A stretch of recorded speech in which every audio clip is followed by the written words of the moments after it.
Ce palais est absolument unique. Mais ce que peu de gens savent, c'est que le Grand Versailles est né d'origine beaucoup plus modeste, en 1623, sur ordre du roi de France Louis XIII. Sur les prairies et forêts giboyeuses qui entourent le petit village de Versailles, le roi ordonne, 13 ans après le début de son règne, la construction d'un modeste pavillon de chasse, modeste selon les critères royaux. D'autant plus que, dès 1631, il lance des travaux pour en faire un château plus grand, en briques, pierre et ardoise, avec une disposition symétrique en U. 3 ailes séparées autour d'une cour centrale, avec des appartements pour la reine Anne d'Autriche. Même si celle-ci n'y séjournera jamais vraiment, préférant le soir venu retourner à Saint-Germain ou à Paris. En 1643, après 33 ans de règne et 20 heureuses années au château, Louis XIII s'éteint à 41 ans. Le trône revient à son fils Louis XIV, âgé de 4 ans. Quelques années plus tard, ambitieux, le jeune Louis XIV s'autoproclame roi Soleil. En choisissant cet astre comme emblème personnel, il revendique sa puissance, sa grandeur et son éclat. Un pouvoir qu'il veut graver dans la pierre. En 1661, accompagné de 3 des plus grands architectes paysagistes décorateurs de France, Louis Le Vau, André Le Nôtre et Charles Le Brun, il lance de vastes travaux sur le château de Versailles. La transformation est en marche. Mais les défis techniques sont considérables. Il faut déjà drainer les vastes marais avant de pouvoir ériger les fondations de ce château monumental d'une superficie de 64 000 mètres carrés. Pour soutenir les murs massifs et les lourdes toitures, les bâtisseurs mettent en place les solutions les plus innovantes de l'époque afin d'éviter affaissements et fissures, à savoir de larges et profondes fondations de maçonnerie enfouies sous les murs porteurs. 36 000 ouvriers et artisans spécialisés sont mobilisés à travers toute la France, travaillant dans des ateliers installés sur place pour produire briques, verres, tuiles et autres pierres taillées. Les matériaux affluent de tout le royaume. Des milliers de chênes, probablement issus des forêts royales de Normandie, et des tonnes de marbre précieux venus des Pyrénées, nécessitant la mise en place de vastes réseaux de transport.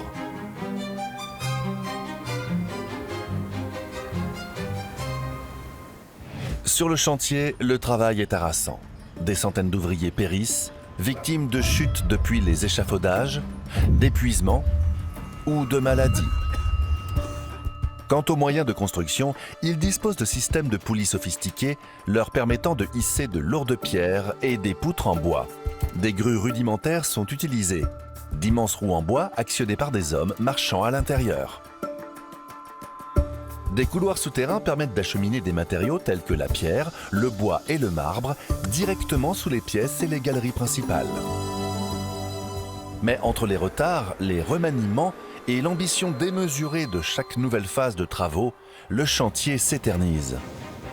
Au cours des 5 décennies suivantes, Louis XIV dépense plus de 100 millions de livres, une somme colossale pour l'époque, équivalent aujourd'hui à environ 1,3 à 1,6 milliard d'euros.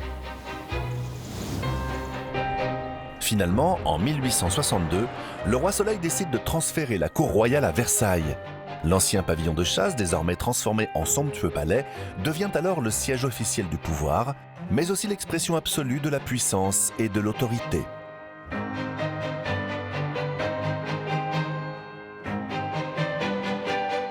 Durant son règne, de 1715 à 1774, Louis XV édifie d'importants bâtiments tels que l'Opéra Royal et le Petit Trianon, un lieu de retraite pour lui-même et sa maîtresse, Madame de Pompadour.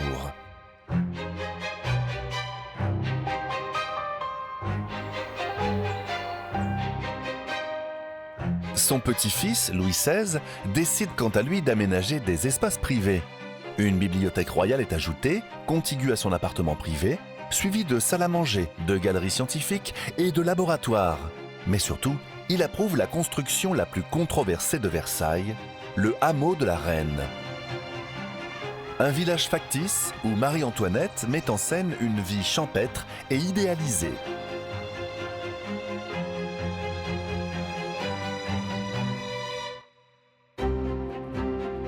Versailles n'a jamais été un simple château, c'est une déclaration. Conçu pour impressionner, contrôler et éblouir. Bâti pour surpasser toutes les cours d'Europe, il est le symbole ultime du pouvoir royal, de l'ambition et de l'excès. Mais derrière cette perfection se cache une histoire bien plus complexe. Une histoire qui, par moments, façonnera même le destin de la France. À la 9e place du classement, vous allez découvrir les majestueux jardins de Versailles. Le parc du château s'étend sur 800 hectares et abrite les jardins à la française les plus célèbres du monde.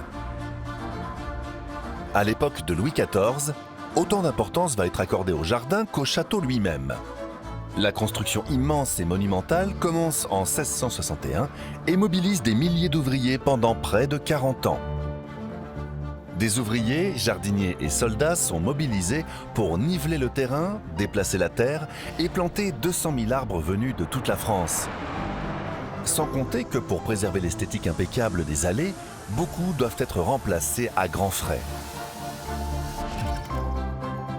Dans les jardins, lys, roses et autres iris rivalisent avec les poiriers et les pommiers.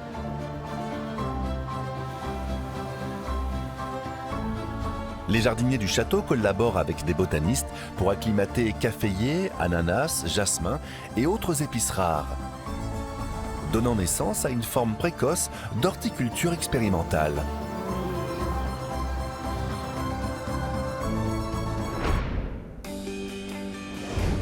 Aux côtés de parterres ornementaux, un potager de 9 hectares créé par Jean-Baptiste de la Quintinie fournit à Louis XIV des légumes, même hors saison. Pionnier du maraîchage en Europe, la Quintinie transforme les produits frais, alors un luxe, en un plaisir quotidien à Versailles. Un potager qui fait plus de 9 hectares, c'est le seul de son genre en Europe. Et il en demande encore plus à son potager parce qu'il veut en faire un lieu de visite, un lieu exceptionnel, à la fois du point de vue de la qualité des produits, mais aussi du point de vue, on va dire, de sa participation au projet général qu'il a de Versailles, c'est-à-dire la gloire de la France.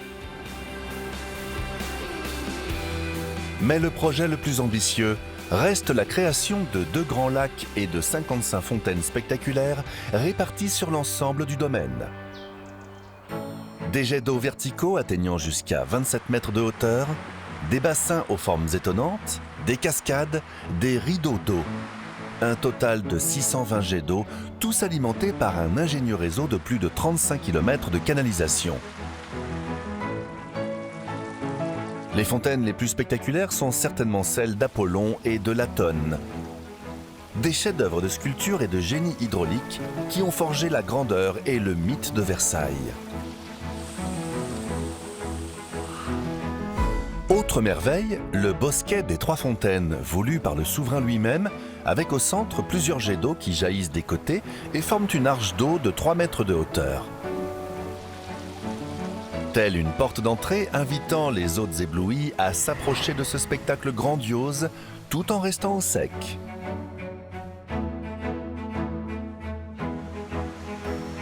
Versailles devient ainsi le modèle des jardins royaux à travers l'Europe, inspirant des sites tels que Peterhof en Russie, Schönbrunn en Autriche et Sanssouci en Allemagne. Mais rien n'est jamais assez beau et impressionnant pour Louis XIV, le roi Soleil, qui en demande toujours plus. Pour ajouter encore au pouvoir et au prestige du domaine, une ménagerie royale moderne est installée. Située dans le coin sud-ouest du parc, elle s'étend sur 5 hectares à 20 minutes à pied du palais. Sa disposition circulaire comprend un pavillon central entouré d'enclos pour les animaux. Organisée en étoiles, elle permet au roi et à ses invités d'admirer depuis un seul point de vue des espèces rares venues du monde entier. À son apogée, la ménagerie abrite 239 espèces d'oiseaux, 123 de mammifères et 10 d'amphibiens.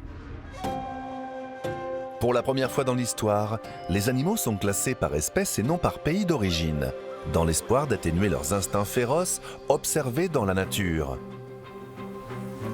Lions, éléphants, chameaux, autruches et oiseaux rares sont présentés comme des modèles de grâce dans des cages, écuries et pavillons adaptés, et certains parcourent même le domaine pour la plus grande joie des visiteurs.